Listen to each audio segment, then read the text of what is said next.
My best friend Trina and I have been planning a trip to California for years now, but after spending the first night in Beverly Hills' newest and most luxurious hotel, I'm not sure we'll be around in the morning to actually enjoy the rest of our stay.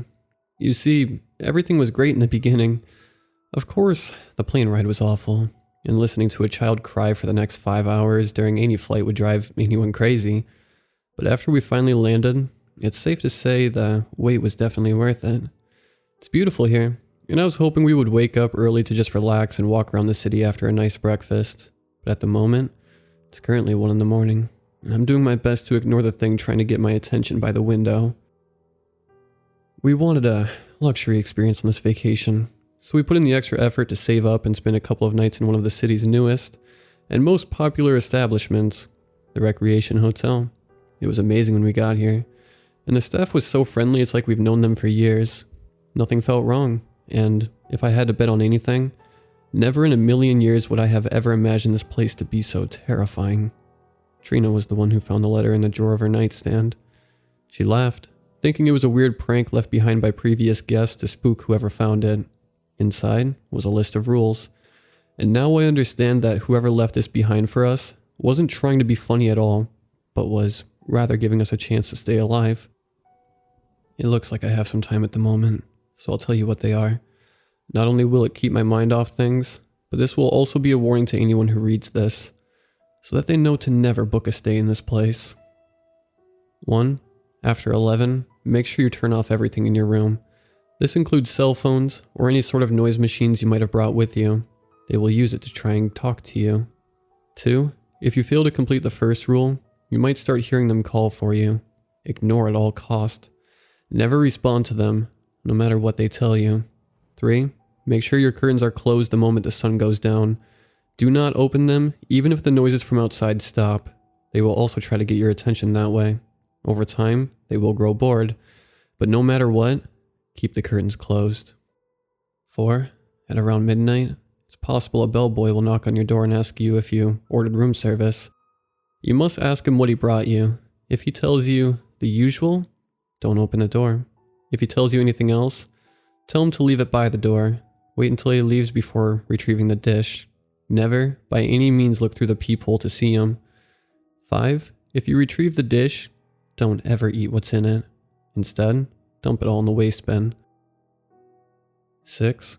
Like the bellboy, it's possible the landline in your room will start ringing for you. If you don't hear it ring at all, then I'm happy to tell you that you're free to relax for the rest of the night, so long as you continue to follow steps 1 through 4.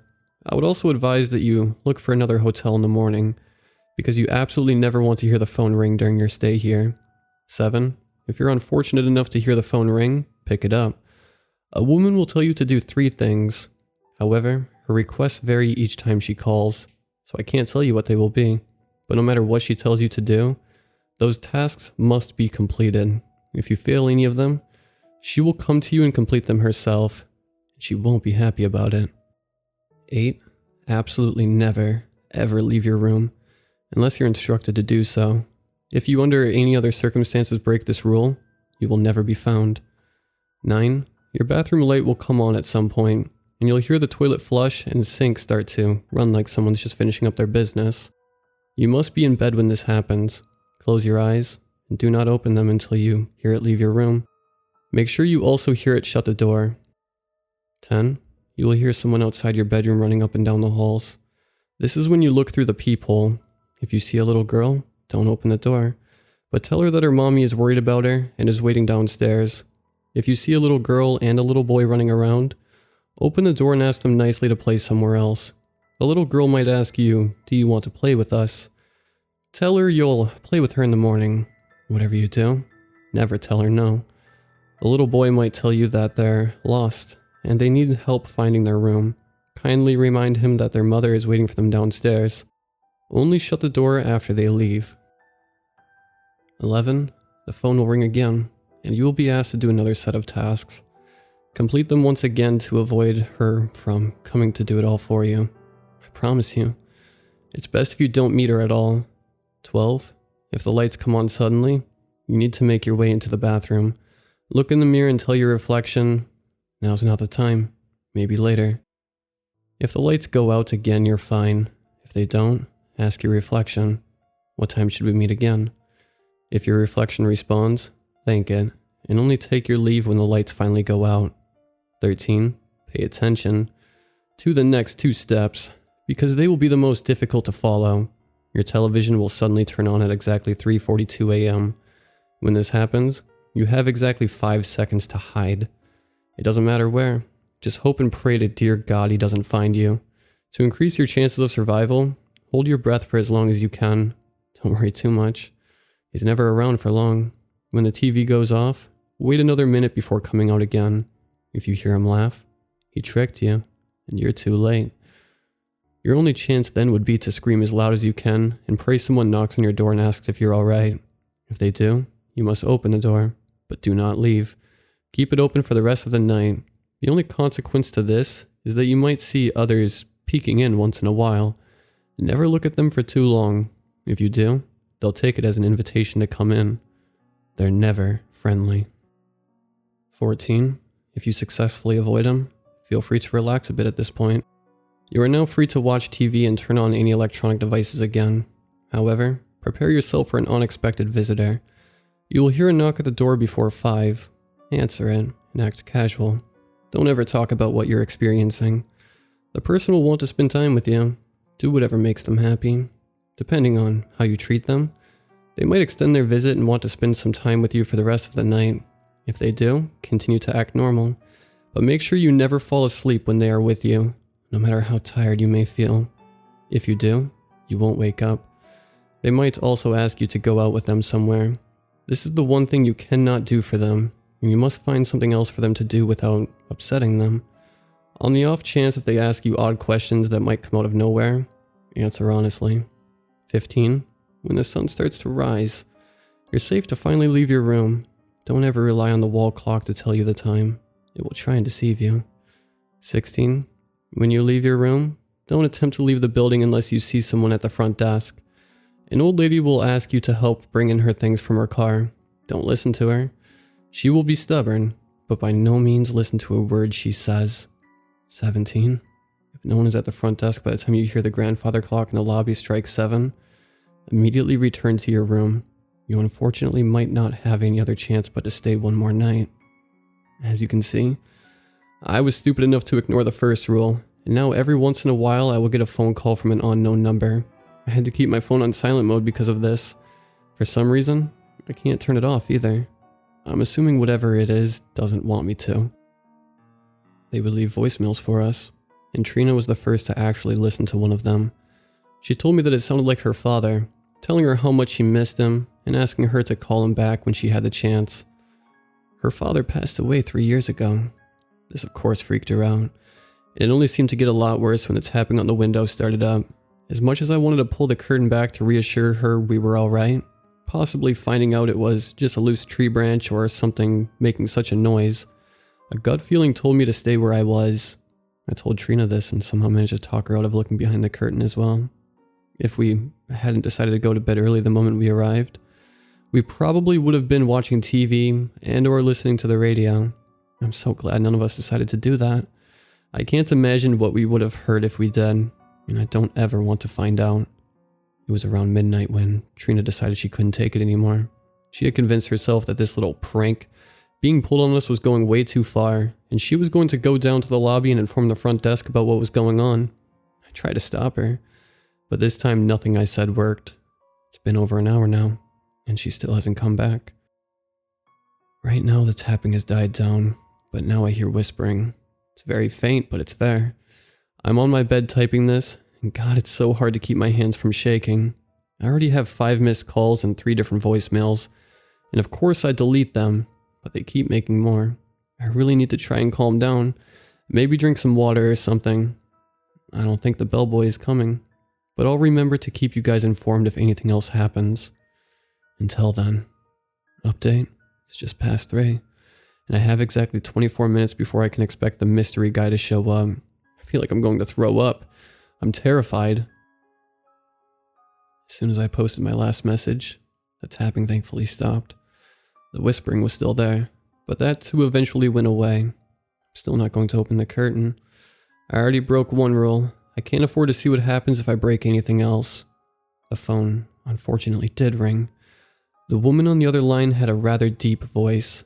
The first thing she told me to do was remove the clothing from my luggage and throw it all in the bathtub. She then told me to find the hotel's Bible and tear out all the pages located in John. I'm a religious woman. I grew up with a Christian mother and a Catholic father. As strange as this may sound to some, this truly did hurt more than it probably would anyone else. But I refused to find out what she would do to me if I disobeyed. Lastly, she told me to open the mini fridge and remove all the beverages before placing them in a circle on the floor. Her requests were definitely strange, but nonetheless I did them. In fact, I would have done a handstand while reciting the alphabet if she told me to. Ridiculous as that sounds. I just wanted her to leave me alone. Hopefully the next time she calls, her requests will be just as simple. The children did show up, both the boy and the girl. They looked around the ages of 7 and 8, and were both dressed in all white. She had very long black hair, but the boy had short blonde hair. They looked nothing alike. As predicted, she did ask me if I wanted to play with them, and I thankfully managed to tell her with my best smile that I would play with her in the morning.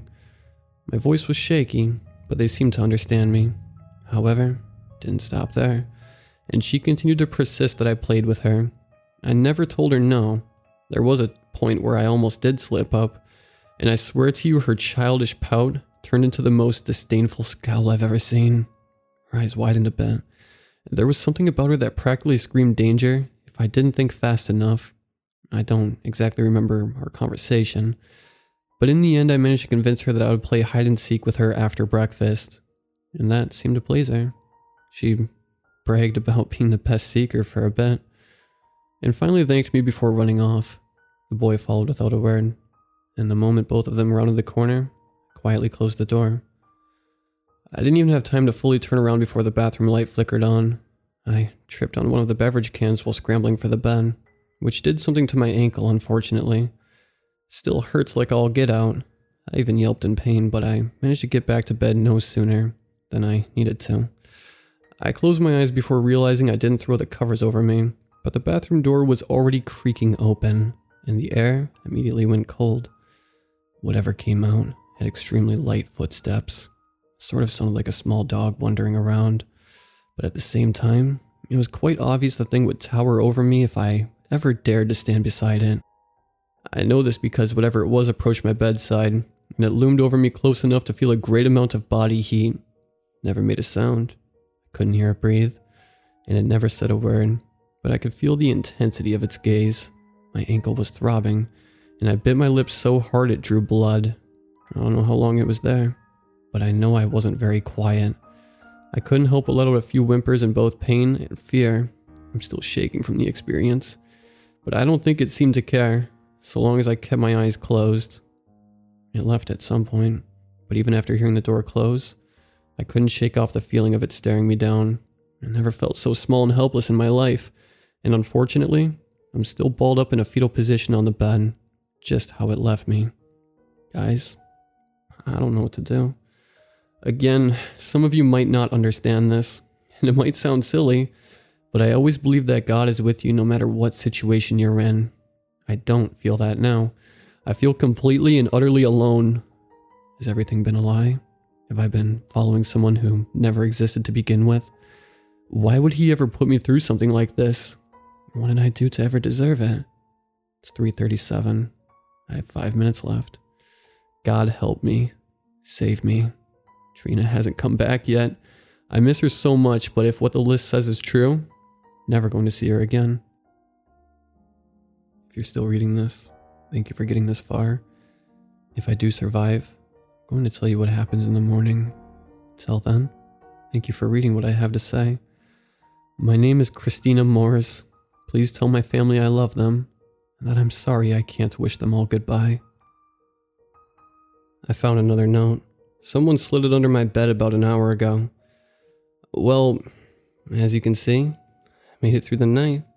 I'm alive, but regrettably, I'm also somehow still in hell.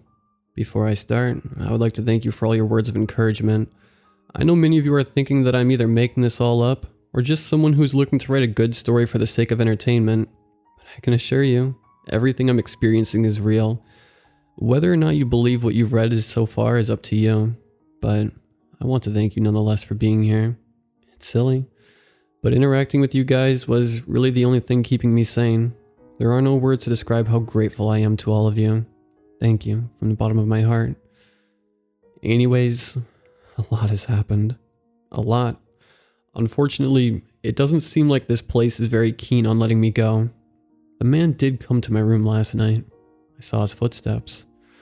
I also saw he wore a very black suit, darker than any color I have ever seen before. His face was not very visible, but to describe it, all I could see were his very thin, very dry lips, widened to an unsettling degree. He paced the room several times, whistling some sort of tune. Actually, now that I'm thinking about it, it sounded like an old nursery rhyme. I don't remember the name. Sorry. The room dropped in temperature drastically, and despite holding my breath, I was fairly certain he would catch me because my heartbeat was so loud. I'm not sure how smart it was to hide under the bed, but that's exactly what I did. He looked through the closet door, then paced the room again several more times. That's all he really did. He didn't exactly leave through the front door. He just, well, left. Much like how he came, he was just gone. I can't describe it any other way. I waited several more minutes before coming out again, and thankfully I didn't hear any laughter. According to the other letter, I had plenty of time before 5 to expect my unexpected visitor. My ankle is still very sore. I know now that I fractured it somehow, but I've been using one of the water bottles to help numb the pain. They're still very cold, and I removed one of the pillow covers to wrap it up to use as a temporary ice pack. I cried for the rest of that night. I can't recall the last time I ever cried so hard. I wanted to go home. I still want to go home. The money both Trina and I saved up for all these years, we wasted it. We unknowingly exchanged it for our lives. How the hell has this place not been demolished? Why hasn't anyone noticed? Am I the only one who survived for this long? Will they ever let me leave? There's just so many questions. And I know there's a very good chance I'll never get any answers. It was around 5 when I got a knock on the door. I managed to limp my way over to it, trembling in fear. I'm not sure if I was supposed to look through the peephole then. It never stated in the notes if I could at this time, but I did. And wouldn't you believe it? The visitor was Trina. After pulling her inside, she started asking me what was wrong. But all I could do was hold her and bawl my eyes out into her chest. She didn't really make any effort to comfort me, only asking me over and over again what was wrong. Stuff like, did something happen? Are you alright? Why are you crying? She asked question after question, and the more she asked, the more worried she sounded. I don't know exactly how long I cried for, but after calming down, I did manage to get a better look at her. Trina was taller, and her hair was a bit longer. But besides that, she didn't look much different. At least, at the time she didn't. Of course, things only started getting weirder from there. Putting aside the rules for a moment, I started asking her my own questions, like where she went, why she was gone for so long. I know it probably wasn't the best decision, but I had to make more of an effort to not break down again. And asking questions, especially ones that could be answered and explained, it was an action that did not help keep my mind off of the terror surrounding me, even for a little bit, not to mention keeping my sanity in check. Unfortunately for me, her smile was unsettling, and her teeth were somehow brighter than I remembered. She told me she decided to go for a short walk before bed, and apologized for not inviting me to go along with her. Before I could say anything else, her smile widened in delight, and she asked me a question that filled me with dread. Would you like to go with me this time? You seem stressed. I froze.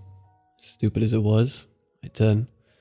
She asked me again if I was alright, grabbing me by the hand and slowly leading me to the door. I yelped in pain as my ankle throbbed.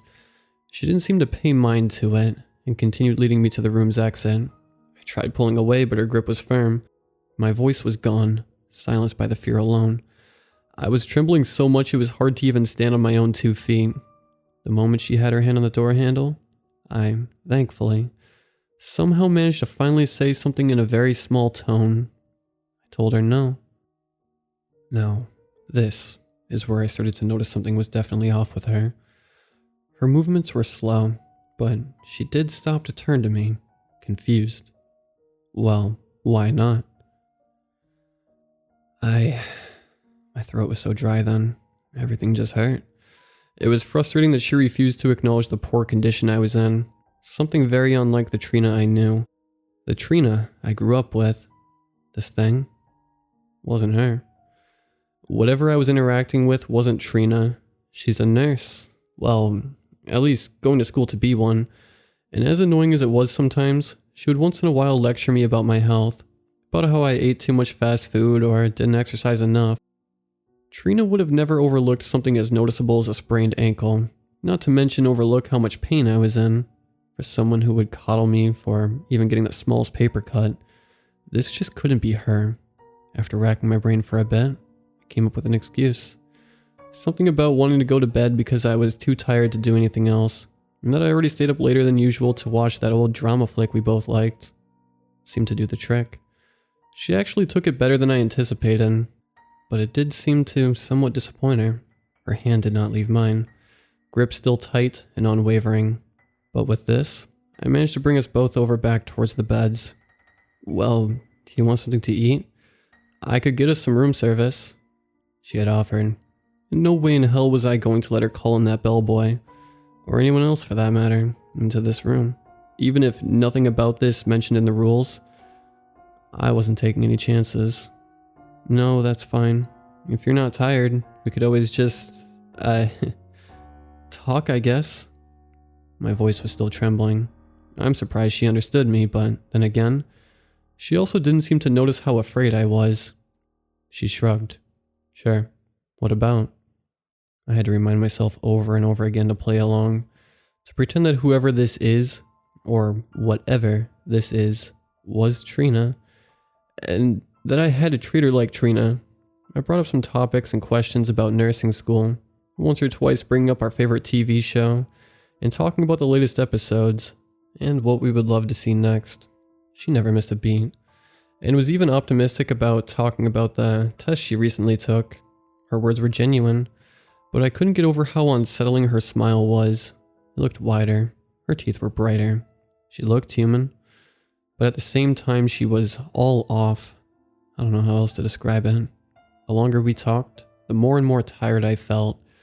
I was exhausted, but as instructed, I by no means fell asleep.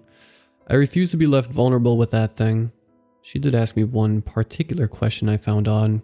Something to do with the last time I thought about taking my own life.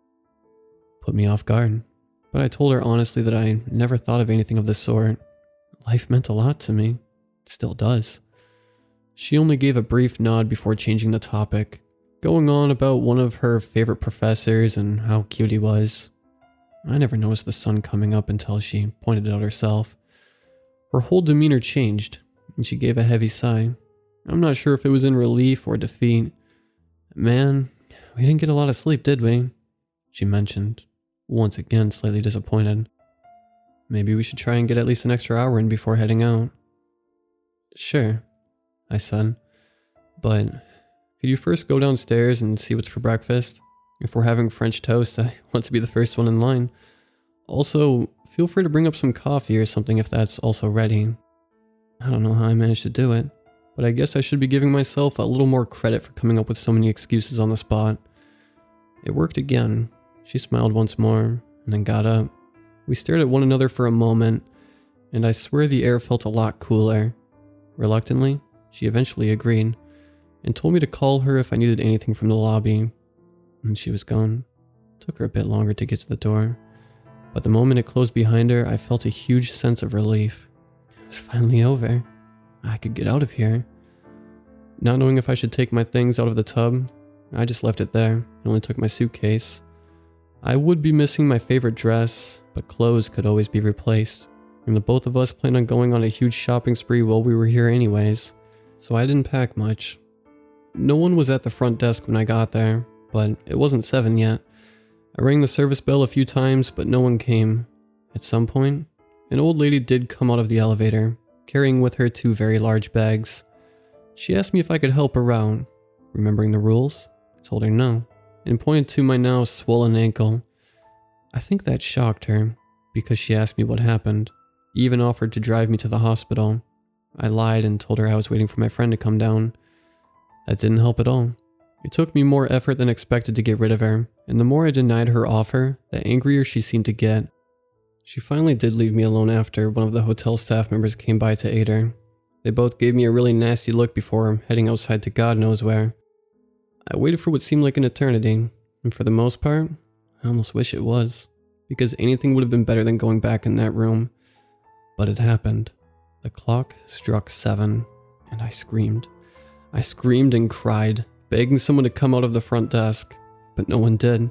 I begged and begged. I even tried to jump the counter to see if anyone was back there, but a gut feeling told me not to, and instead I angrily threw the bell at the door, realizing then that I would have to spend another night in absolute hell. Guys, what should I do? I haven't seen anyone since yesterday, not even the maids. I don't know who else to ask, and even if I could ask, I think I would be too afraid to. Well, as you've probably figured out, I'm at the moment back in my hotel room typing this up. The new letter has the exact same rules as before, but there's a message in it, this time along with a few more rules. Type as followed. If you're reading this, I'm sorry. I never figured out why they decided to keep some survivors for more than one night, but hopefully you are still well enough to push forward. I once again strongly suggest you follow steps 1 through 17 like before, and I hate being the one to tell you this, but here are some more rules that you will more than likely need to follow to see another day. 18. They now know you by name. They will start calling out to you by the window. Don't ever answer. Don't ever go to look. 19. At around midnight, it's possible the bellboy will knock on your door again asking if you ordered room service. However, this time he'll be a bit more pleasant. If he answers the usual, don't open the door. If he says anything else, tell him to leave it by the door. Wait until he leaves to retrieve the dish. Don't ever look through the peephole. 20. If you retrieve the dish, don't ever eat what's in it. Instead, dump it all in the waste bin. He will come back for your dish this time and ask you about the meal. You will tell him it was delicious, thank you, and nothing more. He will ask for the dishware back. Don't ever respond. And whatever you do, do not open the door. He will go away. 21. The phone will ring for you, and you will once again hear the woman at the front desk. One of two things might happen. She will either give you instructions to follow like last time, or you will hear her scream bloody murder. If the latter happens, sorry. 22. If you didn't hear her scream, and you've successfully completed her tasks, congratulations. 23. Now, here it once again gets a little tricky. There's another chance that someone will knock at your door again. Open the door. If it's a man, he will ask you if you've seen his hat. Tell him yes, and that you actually turned it in to Lost and Found. He will thank you and leave. Don't gawk at his appearance. If no one is at the door, you must go 2 doors down to your left and knock on their door 3 times. Kindly ask them to stop knocking on your door, and that if they really need someone, contact the front desk. You will hear footsteps approaching the door afterwards. Make it back to your room before they catch you. 24. I left something for you under your bed. It's for emergencies only, so please only use it if and when necessary. 25. We don't keep paintings in the guest rooms. If you see one, turn it over and ignore anything they try to tell you. Well, there's a painting of a woman in the bathroom. She's blonde and is wearing a sundress, posing in what looks to be some kind of curtsy, while also smiling happily at something to the left of her. I turned it over as mentioned. I can't remember if it was even there in the first place when we arrived, but I think I hear it sobbing. That, or I really am going crazy. This place, this hotel, it's not normal. I don't know what else to say. Except, now I'm afraid to pee in the bathroom that's probably haunted by some weird painting, if not worse. Who's leaving these notes for me? I never really considered how or why this person is trying to help me, or how many others they have helped, or why they're only leaving notes. It's practically killing me having all these questions, and no one to ask for answers. I'm exhausted. I really miss Trina. I don't think I've quite accepted the fact that I'll never see her again. What am I supposed to tell her family? What am I supposed to tell mine? For some reason, my phone glitches out every time I try making a call, bringing me back to the lock screen before I have the chance to scroll through my contact list. Part of me is still convinced that this is all some horrible nightmare, but I know that it can't be, because my ankle is throbbing and won't allow me to. I can hardly move. I'm not sure if I even will make it tonight because of this. I'm so scared. I can't stop crying, and I'm so tired. I can't pray. I don't have the energy. It's currently been about 3 hours since I've been back. I can hear people now going about the hallway like normal. I don't know if they're real or something the hotel is fabricating. I'm going to try and get as much rest as I can when tonight comes. I don't know if I will see it tomorrow, but I'll be damned if I don't try. All I can do is try. I don't want to die, not like this. Not by the hands of this hotel. I want to live. There's nothing more I've ever wanted. I'll try updating again if I somehow make it, but because the odds aren't exactly in my favor, I want to thank you all once again for being here with me, for comforting me. I know Trina would appreciate you guys too, so I want to thank you all on her behalf as well. I wish you nothing but happiness, but whatever you do, don't stay here. Don't stay at the recreation hotel. Don't ever make the same mistake I did. Life is wonderful. Don't ever take it for granted. Love you all. And I know this may sound broken by now, but thank you for being here. Until then. I made it. I'm alive. But as crazy as this may sound, it was the devil himself that saved me. Well, sort of. According to the doctors, I was pronounced dead on the scene when paramedics arrived. I've been in the hospital now for over a week, asleep for most of it. But now that I have the energy, I can finally get back to you guys. Allow me to start from the beginning. With some effort, I did manage to fall asleep, but I somehow awoke to the sound of my name being called. The voices were once again coming from the window, but they were much louder. Sometimes they were soft, curious even. They would call out to me in murmurs, no more than a whisper. Thankfully, the curtains were still closed from last night. The sobbing in the bathroom turned into agonizing moans. It was the voice of a woman crying over and over again. It hurts. Please. I need air. Please. I broke down again, shedding tears that seemed to be endless because it was all so much. It was just too much. I'm a bit of a crybaby, you see. I was never the brave one according to my father, always reminding me that I was a woman now, and that I needed to face my fears head on if I wanted to go anywhere in life. Though, I don't think either of us would have predicted something like this would happen. So I like to think he would have given me a pass this time for acting out. I think at some point I asked the voices to stop, to just go away and leave me alone. As if acting in defiance, they only got louder, and the sobbing in the bathroom turned to panic cries for help. As if on cue, there was a knock at the door. This time on my phone displayed 11 p.m. Yes, I neglected to shut it off again before falling asleep. This was a poor mistake on my part, and a voice called out from the hallway. Room service for Miss Moore's? He knocked again when I didn't respond, louder with more force. Hello? Miss Moore's? You did order room service, right? Yeah, I answered shakily, thinking back to Rule 4. I forgot to mention that I went over the rules again before taking that long nap. I even folded them up and kept in my pocket in case I needed them again. What did you bring? The usual, miss. Don't open the door. If he tells you anything else, tell him to leave it by the door. I kept my mouth shut, even holding my breath for the most part. After a minute or so, I thought he was gone, but he knocked again and continued calling out to me. Hello? Is everything okay? Do you need me to come in and put it down for you? Miss Moore's? He knocked one more time, but a moment of silence followed before. Please let me in? I hiccuped, as a strong urge came over me to actually open the door. He sounded desperate, helpless. He reminded me of a previous encounter I had with my young cousin.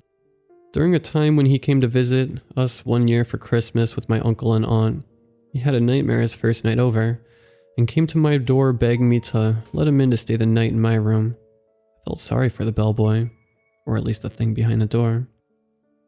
You can leave it by the door, I managed to say, and after another beat of silence I heard something being placed on the floor, followed by footsteps leading itself away from the room. I waited some more before limping over to the entryway, taking the risk of looking through the door's small peephole. He was gone. The dish was heavy, and inside contained nothing but raw meat, and I'm certain it was all expired due to the wretched stench that came from it. I almost threw up as I scraped it into the trash bin, and yes, the smell unfortunately took up the entire room, making hell itself somehow just a little worse. I also disposed the silver platter it all came from, covering the bin using Trina's bed sheets to try and mask the smell, which didn't really help at all, but it was better than nothing. The phone rang not long after I got back to my bed, and she was screaming. The woman on the other line was screaming, and it was loud. I had to pull the phone away from my ear when she did so, and in shock, it even slipped out of my hands and onto the floor. Rule 21. The phone will ring for you, and you once again will hear the woman at the front desk. One of two things might happen. She will either give you instructions to follow like last time, or you will hear her scream bloody murder. If the latter happens, I'm sorry. It felt as if a stampede was making its way down the hall and towards my room, the screaming getting louder and more apparent along with it. I whimpered and practically dove myself back onto the bed where I left the little box. The gift the stranger behind the notes left for me in case of an emergency. I also forgot to tell you in my last update what it was. Sorry about that. And inside the box was a small gold coin. Along with it, a single sheet of paper neatly folded up behind it. Inside the sheet was written, "Consume when necessary," in very blotchy letters. I don't even think they used ink to write it. My hands fumbled with the thing before I finally got it in my mouth, and the moment I swallowed, she finally burst through the door. The sight was absolutely maddening. Her jaw was dragging itself on the floor, all four limbs much longer than her thinly clothed torso, perching the body off the floor as it crawled over to me with great speed. His screams turned into an ear-piercing screech as the ground shook wildly. Then I woke up. I was in bed again, tucked in safely, as if nothing had happened. My body was covered in sweat, and a heavy gasp escaped me the moment I sat up.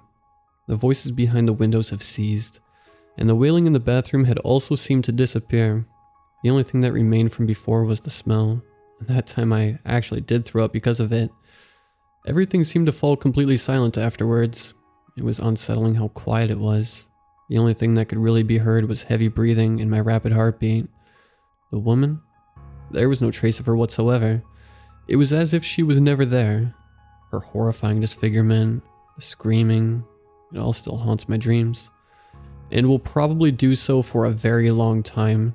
Whatever was in that box saved me, or at least I think it did. It clearly did something nonetheless. I only had so much time to rest before I needed to follow the next rule, but at least it was enough to find my now useless temporary water bottle ice pack. I managed to take a couple sips from it after heaving out whatever I ate before all this mess. Probably plain food. It helped just enough to clear my head, even easing some of the trembling from my sweaty palms. The bathroom light came on without warning, but this time there was no sound of a toilet flushing or the sink running. Rule 9. If the lights come on suddenly, you need to make your way into the bathroom. Look in the mirror and tell your reflection, "Now's not the time, maybe later." If the lights go out again, you're fine. If they don't, ask your reflection, "What time should we meet again?" If your reflection responds, thank it, and only take your leave when the lights finally go out. My ankle throbbed as I limped over to the bathroom. I felt so much worse the longer I was on it. But I, through pure adrenaline, still managed to get around well enough to do whatever needed to be done, at least during certain moments. The mirror never lies. That was made certain the moment I saw my own reflection. My hair was stringy, the mascara and foundation I'd applied days ago streaky and absolutely horrid. I barely recognized myself, clearing my throat while also straightening myself out. I repeated the words written. Now's not the time. Maybe later? I was never the talker, not to mention someone who would talk to themselves, in the mirror no less, so it felt very strange. It wasn't normal. At least when you're not giving yourself a motivational speech normal. Nothing happened. The longer I stood there, the more uneasy I felt, standing there, covered in sweat, and looking at someone who would normally have smooth makeup on, even on off days, was unnerving and a little bit humiliating considering the sorry state I was in. With a breath, I reluctantly continued, "What time should we meet again?" Took me 2 tries to say that, knowing very well that at some point my reflection was to respond, and nothing could have ever prepared me for that. She smiled, she laughed, she cried. It was a wave of emotions happening all at once. I don't know how else to describe it. It almost looked like she was glitching, and with every glitch showed a different emotion. Every emotion I have probably ever felt. At some point, she finally settled back to a neutral expression, completely ignoring the mortified look I was giving her. Then she ever so slowly started tilting her head, tilting it to a normal degree, almost as if curious, until it just snapped. An unsettling crunch echoing off the walls as her neck snapped into the most unnatural position. Smile wider and higher than anyone else's cheekbones could ever handle. Pupils dilated to the point they were almost too small to see. I screamed, and she was saying something. I don't know what. It was unintelligible, demonic. It sounded nothing like me. I fell to the floor, screaming louder and louder the longer it stared at me, watching my every move, laughing. I backed into the tub, doing something to my ankle that had me screaming for a whole different reason. It continued to laugh at me, and the lights started flickering rapidly. "Shut up, shut up," I screamed at it, over and over again. I covered my ears, I closed my eyes. I just wanted it to go away. I wanted the thing to leave me alone. It wasn't me. It was a monster.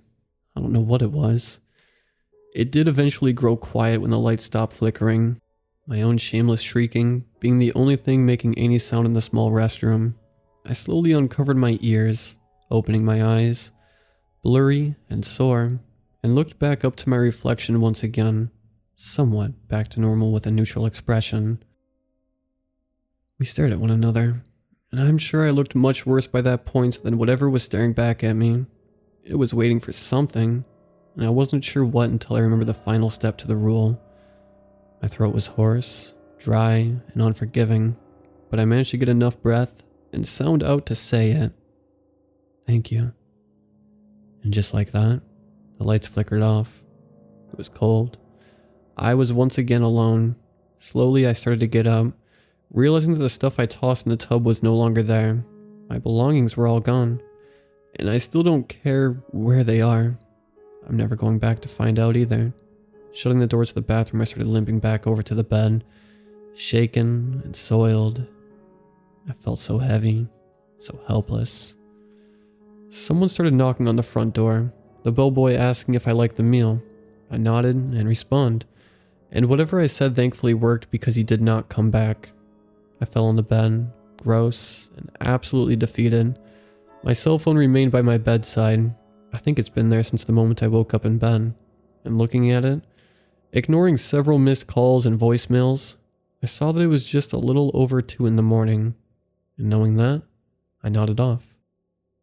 Looking back on it now, it definitely wasn't the smartest thing to do, but I've already messed up more than once by this point, and I had convinced myself that screwing up one more time wouldn't necessarily hurt.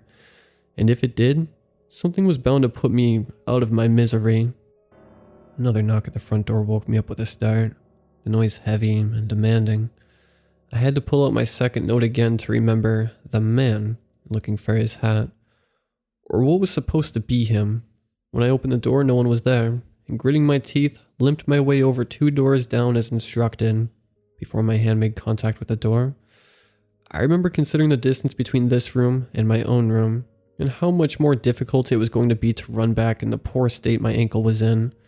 So, to give myself more of a head start, I positioned myself as far away from the door as possible, but still close enough to knock. Not a very comfortable position, but it was all I could think of to handicap myself. So I knocked 3 times before quickly asking whoever was behind the door to stop knocking on my own door, and to contact the front desk if they really needed something. I didn't stick around to hear the footsteps, limping away as soon as possible. But I wasn't fast enough. I was just a couple of steps away from my room before I heard the door behind me creak open. Something and a very loud and sudden, "Hey," called out from behind me before they followed suit. Before I shut the door, a hand blocked the entrance, and I saw a pair of angry eyes staring back at me. It was a very heavy-set looking man. His shirt, from what I could see in the pitch-black darkness of the hallway, covered in stains of unknown. His boxers too small for him. I mercilessly continued to try and push the door closed despite this, going so far as to throw my body against it as he swore in pain, anger only worsening the more effort I put into my weakened strength. "What the hell are you doing? Why are you knocking on my door so late? If you wanted so badly, you could have just called or something." The hand somehow managed to get a chunk of my hair and it pulled hard. My head hit the wood of the doorway and I screamed for him to let go, but his boisterous demands easily overpowered my own.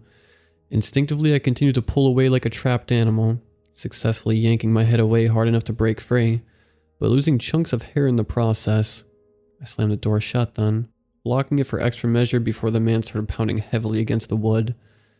I was certain the door would break, even with my body pressed firmly against it, but he eventually gave a final angry growl before storming off. I could hear his door slam shut, flinching as it did.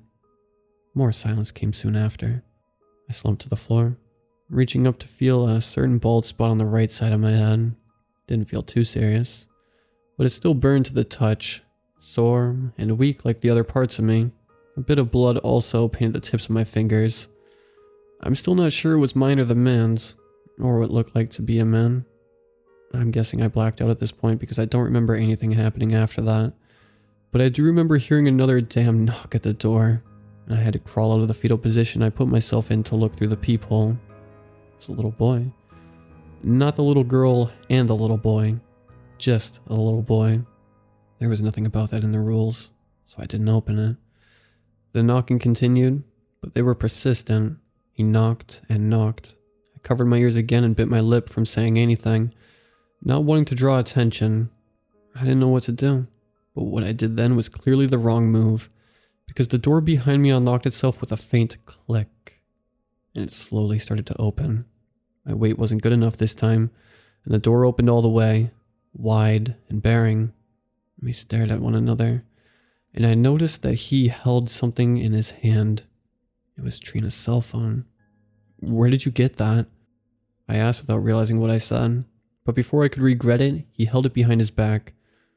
"You'll only get this back when you help me find her." What? He started to walk away, and I watched as he got further and further down the hallway, all the way up until he rounded the dark corner. Did he mean Trina? Did he know where she was?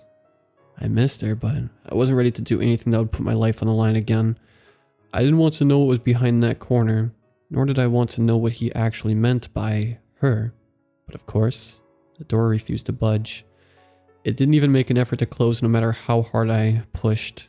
I think I tried bargaining with it at some point. I'm not sure, but it didn't work either way. So I followed. I took my time, hesitating when I got near the door across from my neighbor. Everything seemed to darken the further I went, and by the time I neared the corner, a door slammed shut from behind me, and after turning around I had absolutely no idea anymore which room was mine. The room numbers, they were just gone. Fear had its way with me once again, and I found it difficult to move from my current spot. I didn't want to.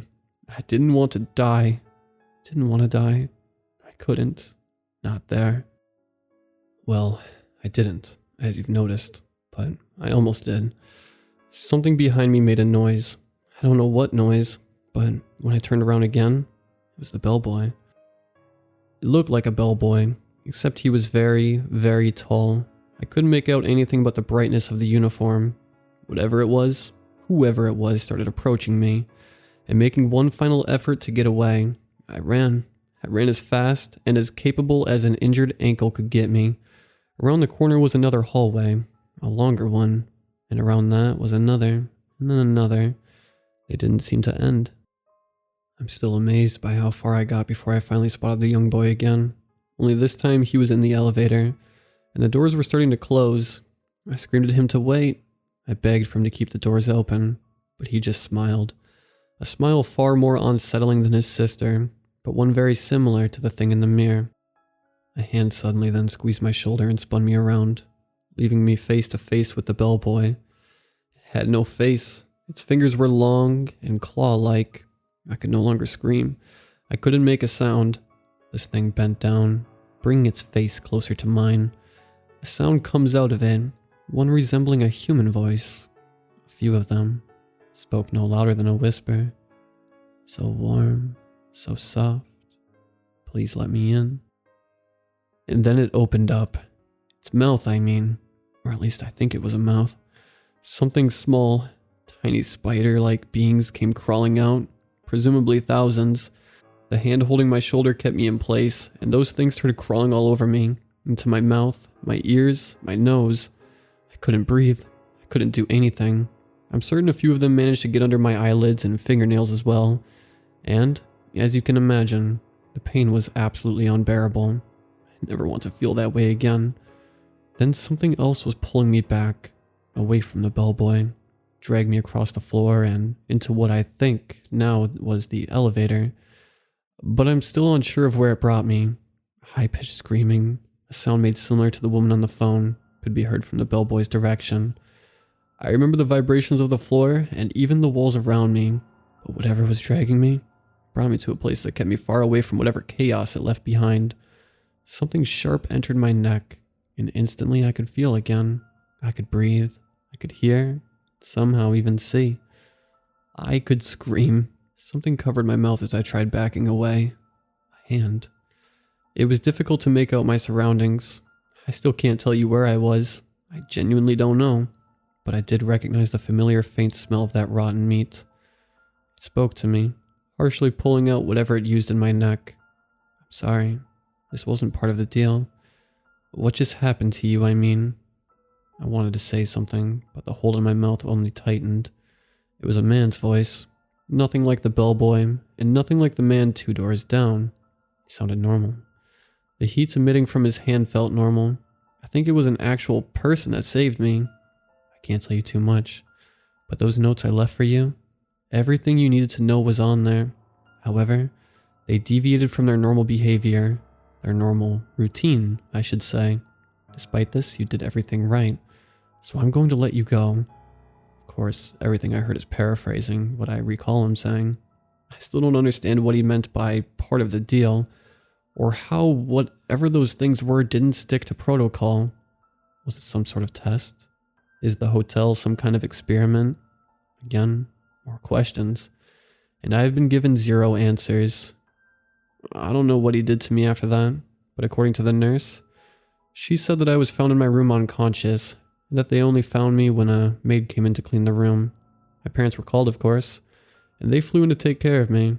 They're staying in a motel close to the hospital. Thank God for that.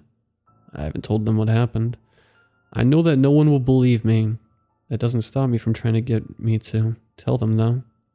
After some point, this is something I've decided to take to my grave. I don't want to be admitted to a psychiatric facility. I don't need to. At least, I don't think so. Not yet. The nightmares are still here. I still see them. I can't even look at my own reflection without having some sort of panic attack. I really don't know what to do from here. Trina's still missing. Her mother has reached out to several local news networks to try and find her. Police have already come by to question me, and unfortunately, yes, I am a suspect to her disappearance. Her mother refuses to speak with me, and according to my own mother, she blames me for everything that happened to her daughter. Trina is my best friend. I would never hurt her, and it breaks my heart knowing she thinks this way. I miss her so much, but I almost want to cry not because of her disappearance, but because I actually managed to make it out of that hell alive.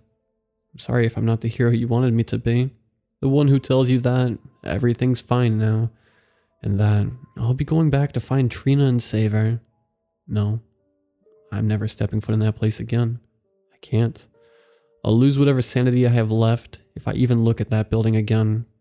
Oh, I also went and found their website. All the reviews are a perfect 5 out of 5 stars. Nothing from no one reviewing about the hell of what happened to me. I just can't wrap my head around that. I can't be the only one who has been through this. I tried to leave a review of my own as well, but before I could submit it, the whole site glitched and kicked me out. I tried several times, but the same thing would happen. I'm on the brink of crying just thinking about it. Please, if you've also experienced this, reach out to me. I just can't be alone on this. I can't be the only survivor, right? Also, for those who haven't heard of this place, or at least thought about going, don't. I beg you. Just please don't. I hope I sound like a broken record, because I need you to listen to me and take my warning very seriously. I'm not sure if the hotel will find my story on here, but on the chance that they do, please spread this to as many people as possible. I'm still quite exhausted after all this, so I'll be resting here for a few more days. The doctor has been giving me medicine to help the pain in my ankle, but I don't want to take them. The doctor? He sounds like the man who saved me. I don't want to trust anyone who has come from that place. Even the savior who supposedly got me out of there. I don't want to die. I don't want anything to do with that hotel. I just want to go home. Once again, thank you all for hearing me out.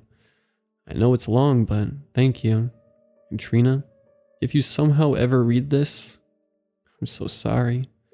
I'm so sorry.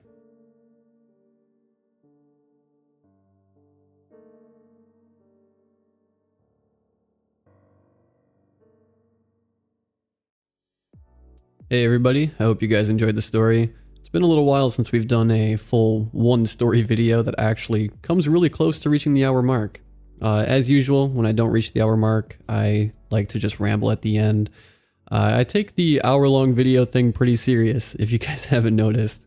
I really enjoyed this story. It was super original. Any story that has anything to do with like a list or rules always catches my attention, because you never know what's going to happen if you don't follow the rules. And in this case, I guess we kind of found out. What do you guys think? Do you guys think that she actually made it out? Do you guys think she's still in the hotel? I'd love to hear you guys' thoughts. As long as I'm talking to you guys, quite a few of you guys have been asking where the streams have been, why I haven't been streaming. And the simple answer is, I've been uploading so much lately, and it's hard to try and juggle uploading an hour-long video every other day on top of streaming. It's just a little bit too difficult for me. Time is already really valuable these days, and it's tough to try, like I said, try and juggle it. That's the simple answer. So hopefully at some point we'll get back into streaming, but I do like to have a night off here and there, even though I very much enjoy recording scary stories. I'd also like to say thank you guys for the ongoing support. I know I always say thank you, but I really do appreciate it.